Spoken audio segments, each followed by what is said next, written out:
meeting to order and take roll. Davis, Here. Kame, Here. Foley, Here. Jimenez, Cohen. Here. All right. So we'll start with the agenda for May 2nd.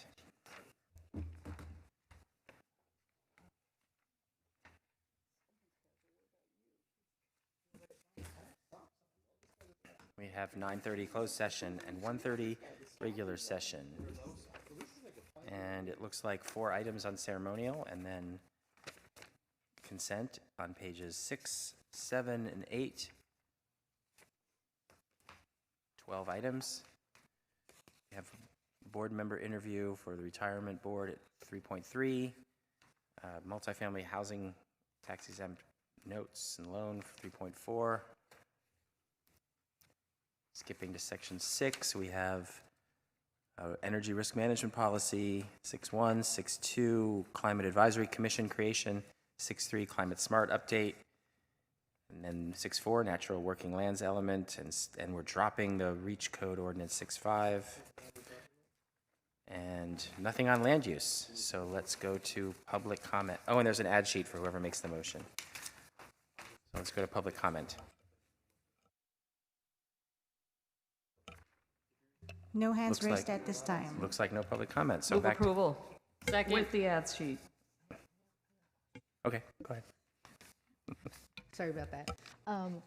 So on here I am. Sorry, I'm not organized here. So on ceremonial items, is there a more, other than talking to Steve, is there a more formal process to getting in your ceremonial item in there? No. Okay, because I had spoken to Stephen regarding Asian American Heritage Month for May, and Councilmember Batra, myself, and Councilmember Dawn were going to do that. So it's not here. So I think it's kind of strange. You may want to just talk to Stephen. He might have bumped you to another week. Okay. Although looking ahead, it's not on the 9th It's not on either, the 9th so, either, and it's for the month, and I thought, oh, that's kind of strange.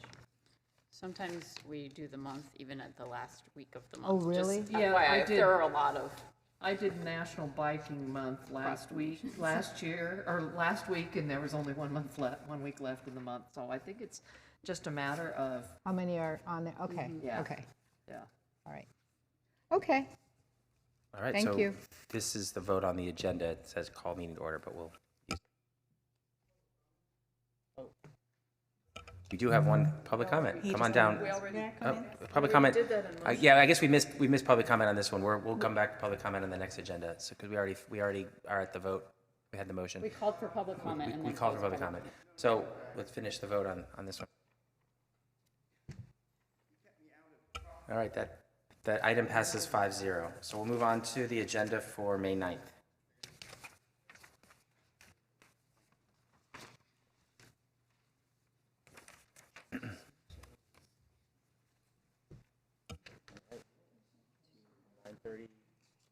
Nine 9:30 closed, 1:30 open.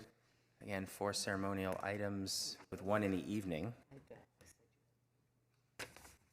Consent on pages 6, 7, and 8, also 12 items. Section 3, normal items. Section 4, military equipment, annual report. Section 5, another local streets and major streets resurfacing project, 2 items. And then section 6, stormwater compliance. Nothing in section 7. And section 8 is a homelessness annual report. And then we do have land use agenda. And I'll ask it later about our timing, since we have an evening commendation, what we have to do as far as the schedule. So we have a land use consent and 1 regular land use item 10.2. So, why? We'll get back to that. Okay, we'll go to public comment.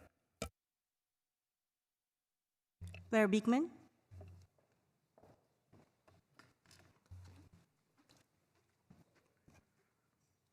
Hi, can I first ask procedurally before you start, can you stop the timer to ask the question? Can I have I can speak public comment on the first item? Hi, this is Tony Tabor, City Clerk. I'm in through Zoom. We did call for public comment on the first item and there was nobody, so that one's already done. So go ahead and speak on this particular item. I have a real procedural issue. I was here before the meeting started. They would not let me in. That's a problem. What happened with that? Just so you know that situation, I was not allowed public comment. I was not allowed to come in before the meeting started. That's an issue. Just so you guys know. With that said, I'll continue, but just so you know what's up, can I have my time again? Start at the beginning, please. Just go. We'll give you 10 seconds at the end. Just get started. Thank you. To speak to the military use issues, I hope it was noticed at PISFIS committee at April 20th, 2023, that persons from the American Friends Service Committee, AFSC, wanted to better talk to SJPD about how to much improve and work more to the initial goals and ideas of AB 481 and how to develop a more accountable military use policy for local California communities. The overall process of good organized guidelines, open public policies, use policies, and legal precedents that can be initially developed together by everyday community advocacy, and local government can then allow a combined good effort towards a more direct, open, accountable dialogue in the future of our community practices and projects. As in the case of good technology policies and guidelines like AB 481, we can simply work towards a more open participatory democracy, better public oversight, more responsible practices, and how to more openly practice civil protections within a local community. A reminder in how these ideas and practices tend to work towards the ideas of peace before war or harm in local community decision making. I feel these are important direct ways in the good efforts at the local level, how everyday community and community advocacy can start to ask how to collectively work to lessen the future of the prison, military, industrial, and technological state at the national and international level. These are important words, guys. I'm working towards really peaceful things, and a participatory process. For you guys to lock me out is questionable, and I'll be polite, and I'll hopefully can offer a few words from a really good agenda, May 2nd agenda at open forum time, and thank you. All right. Thank you, Blair. Oh, I think we have an online comment too. Yeah. Paul Soto?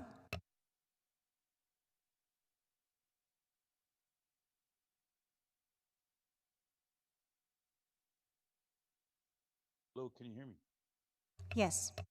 Thank you. Paul Soto from the Horseshoe. You guys are doing a great job. Thanks. That's all I got. Back to the committee. Okay, thank you. Just start with my question. We have, it says ceremonial, Lise. Okay. It says ceremonial item has an item to be heard in the evening. We normally have been moving the land use agenda to the day, and this agenda seems short enough that we might not get to the evening if we do that. I just want to know recommendation about how we should proceed on that. Or if anybody on the committee wants to make a recommendation on how to proceed on that. We can certainly check in with Councilmember Candelas and Ortiz if they would be able to move that to the afternoon and chat about this again next week at the Rules Committee. It is overfilled high school boys soccer team, which I repeatedly lost to in high school myself. But they may have a hard time getting here at 1:30, but we will check in with those offices. I mean, and maybe another option is to see if whether they can make it at 4 or 5. Correct. We can squeeze it in and not have to wait till an evening time. Yeah, we can absolutely do that. So That- we'll check in with them. Actually, that makes sense to me if we cancel the evening session and then squeeze them in for time certain, whatever time it is, 4. Maybe they can make 4.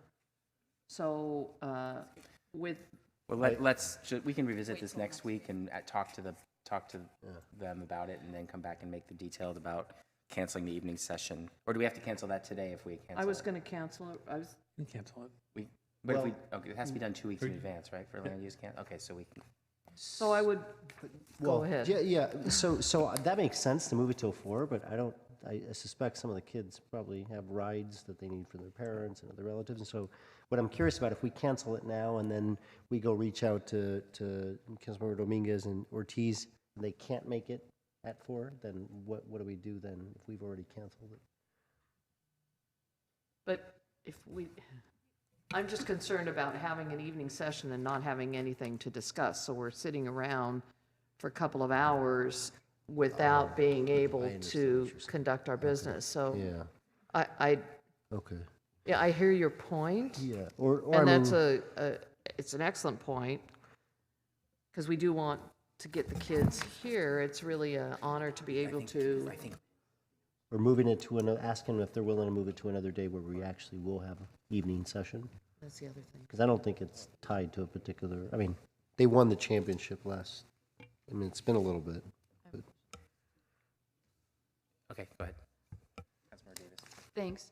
Lee, how much in advance does land use have to be noticed? Because I know there's like an actual mail process, like physical mail. So is this even something that would have to be re-noticed? And maybe, I don't even It know if we actually can looks change like, it now at that I this look point. at the agenda, it's not noticed for the evening. Yeah, so I was just going to say that is typically we need 2 weeks. All of these been noticed for 1:30 actually. Oh, So so actually we there's don't no have need an to- evening So you session don't have except an for that evening session. commendation. I think us, the mayor's office and the clerk's office missed this one ceremonial item. Got it. So we will go back and Rochelle will have a conversation with the mayor's office and Councilmember Candelas and Ortiz. Maybe, I mean, it doesn't have to be 4, even 5 might work. My guess is with the homelessness report, we're probably going to go till 5, and then we can end with this Yeah. accommodation and then go home. So we can be flexible on the Good way time. to end the meeting. Yeah, okay. So I'll move the May 9th agenda, removing the evening session and asking staff to investigate moving the presentation for Overfelt to time certain 5 o'clock. Second. Fine by me. Okay. All right, we have a motion and a second, and we're ready to vote. Motion carries 5-0. All right, consent calendar, we'll go to public comment. We have 3 items on consent. Blair Beekman.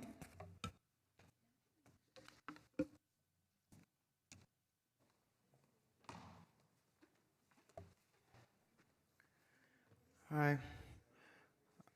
Blair Beekman here to speak on a consent item, working on agenda, future committee issues. It's about moderate income issues that I think, an important subject, how we talk about the future of moderate income. Moderate income can go up to $80,000 to $100,000 a year income for people, and that's a lot of money. And to me, that's, our high-end teachers, union persons, and for them to be working in the future with mixed income ideas, I think they are more willing and understandable to want to work towards, they can work with very low and extremely low income people more, I think. And to work those ideas towards mixed income is an important concept for our future, because basically moderate income, if persons of the council, I'm speaking, I need to be listened to here. You guys are a bit going overboard here. Thank you.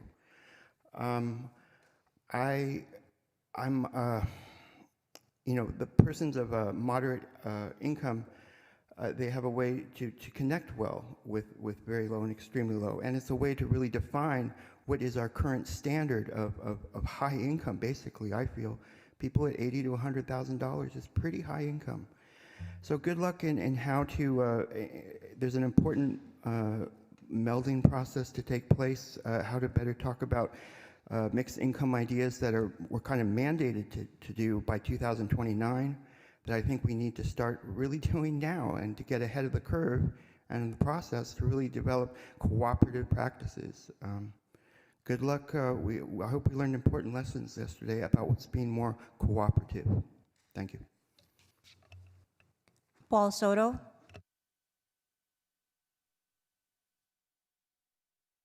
Can you hear me? Yes. Thank you. Paul Soto from the Horseshoe. Two things. Number one is the issue with Councilman Ortiz getting a little, like, a little too generous with my money. I'd like an accounting of how much money is going out from Councilman Ortiz. I mean, he's just like spending it like it's not his, and I guess it's like, to him it's not. It's other people's money, so why not be you know uh, generous about it? And I think that there's maybe some possible campaign kind of issues going on here, not like um, using, like, for example, indigenous women and the murder rate that's going on in that community, using these things as political vehicles, using city money as a political vehicle in order to promote himself or promote particular causes. You see, and that doesn't go through council. These things, these are city monies that are being used in order to place a council member in a particular type of position. I don't like that. I think that needs to be checked. That's number one. Number two is the housing issues. We need, look, when you have from 2016 till now, 95% and 100 to 150% of market rate housings being approved and going up, okay, at the same time, at the same rate, 2016 till now, never breaking the threshold of 25% on ALI and BLI. And then look at us like we're the ones that are being sticklers on challenging you to do something about this. When are you going to stop not doing something about this and start doing something about this? People are dying on our streets. The homeless rate is going to continue to accelerate because of your failures and your inadequacies and your incompetency to challenge those numbers. Back to the committee. Move approval. Second. All right, it's been moved and seconded, and we'll take a vote. All right, consent calendar passes 5-0. So that brings us to open forum. Blair Beekman,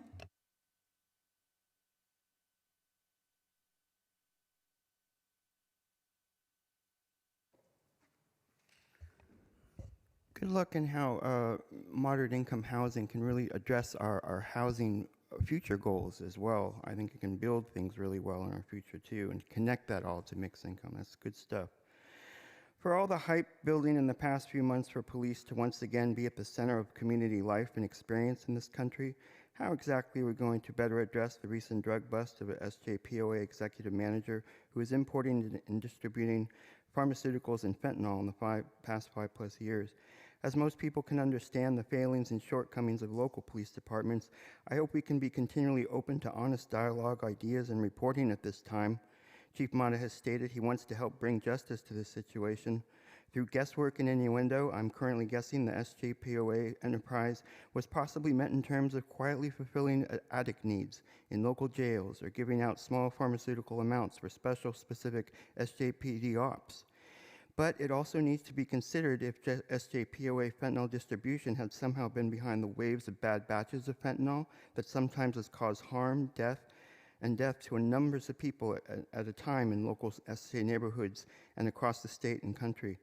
I feel an open community review process, learning to better work with federal investigators to address both SJPOA and SJPD together, we can possibly close a channel of perhaps several channels of fentanyl distribution, harm, and death in local San Jose neighborhoods. Sadly, this may be something of a regular issue in this country.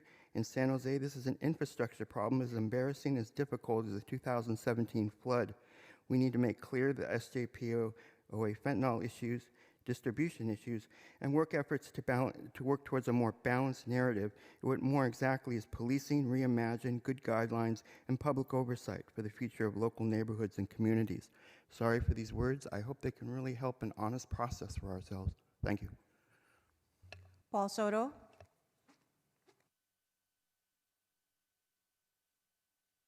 Hear me? yes. Hello? Thank you. Paul Soto from the Horseshoe. I want to talk about Diaz versus San Jose Unified School District. That is an excellent, excellent start point because it was the first time in the city's history it was a desegregation case on par with Mendez versus Westminster. I'm sure you guys remember that one. That was the precedent case that Thurgood Marshall used for Topeka, Kansas. Brown versus Topeka, Kansas, which most of you know is Brown versus Board of Education. Well, this was this region's landmark, Brown versus Board of Education, because for the first time in this city's history, we were able to quantify the impacts of redlining.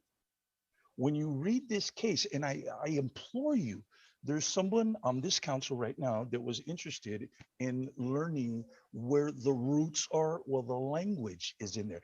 And get this, the case was argued on behalf of Diaz by none other than Stephen V. Manley, our own Judge Manley.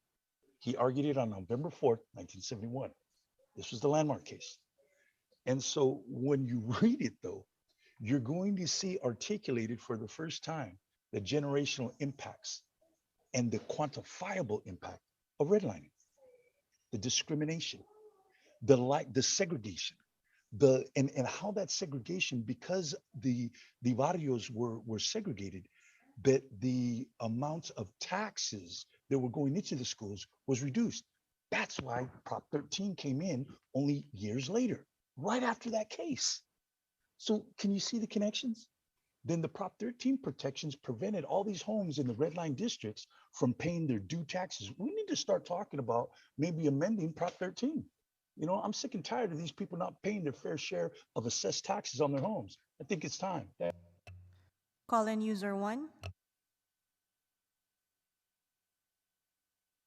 Yes, hi, Martha O'Connell, GSMO. Well, congratulations are very much due for your COPA action last night. Thank you.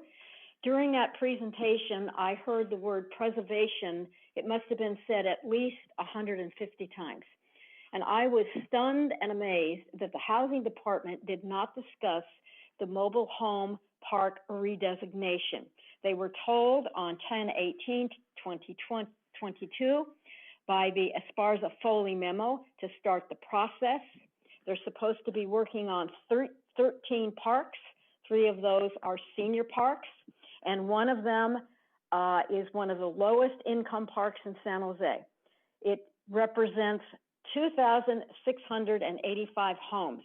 They're waiting for the designation. It was pointed out that $5 million was spent, and I proposed, and I think you were going to get 5 houses out of it for a minuscule amount of money. Please tell housing and planning to get the ball rolling, to get these 2,685 homes redesignated, and then we move on to the other 8,000 homes. This was pointed out by the state of California to the city in a December 15th, 22 memo saying, given the importance of mobile homes, they want the redesignation to occur earlier. The city has that memo. Please take action. Thank you. Back to the committee. Okay, we are adjourned. Thank you very much.